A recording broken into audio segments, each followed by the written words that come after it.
COVID-19 cases across Texas are on the decline. According to data from the Texas Department of State Health Services, Texas is averaging around 5,500 new cases per day. That's the lowest since December. Hospitalizations are also down, the lowest since late December.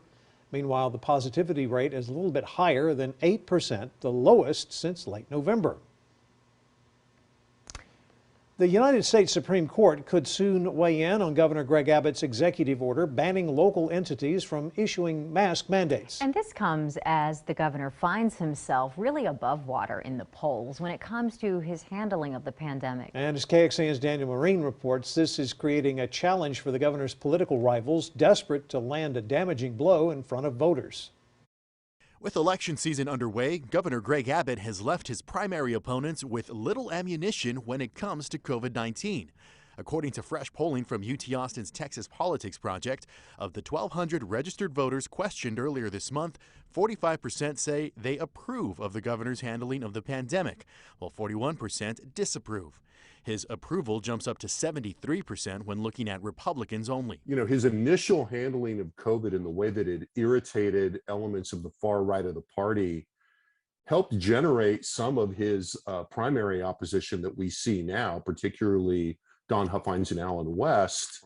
Jim Henson with the Texas Politics Project says as the governor moved from supporting some COVID restrictions to taking a tougher stance on keeping businesses open and masks and vaccines optional, Huffines and West had to pivot to other issues like border security. The governor anticipated this fight and has been moving pretty steadily to the right.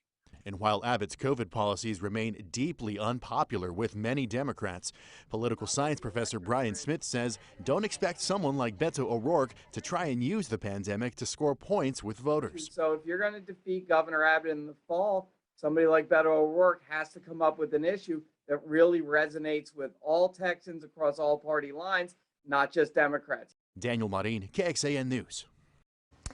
February polling from the Texas Politics Project shows Abbott ahead of his nearest primary opponents by 45 percentage points and 10 points ahead of Beto O'Rourke in a potential November showdown. Now, going in depth for you on this, additional polling from the Texas Politics Project revealed how voters actually feel about requiring masks in indoor places. Overall, 45% of people polled said they strongly support masking up inside. 17% said they somewhat support it, while a quarter of those polled said they strongly oppose wearing masks inside. Digging even deeper as cases drop, the CDC is looking to change its guidelines for when people should wear masks. Right now, the health agency recommends people wear masks inside in places with high transmission of the virus, but the CDC is shifting focus from transmission to hospitalizations as a key measurement for the severity of an outbreak. Basically, if the CDC thinks cases are bad enough in a certain area, it could recommend people mask up again. Here's a map of the states with some of the mask mandates. You see here only a handful still require people to mask up. Oregon and Washington states are the only two places with masks required in every situation. In California, masks are only required inside for unvaccinated people.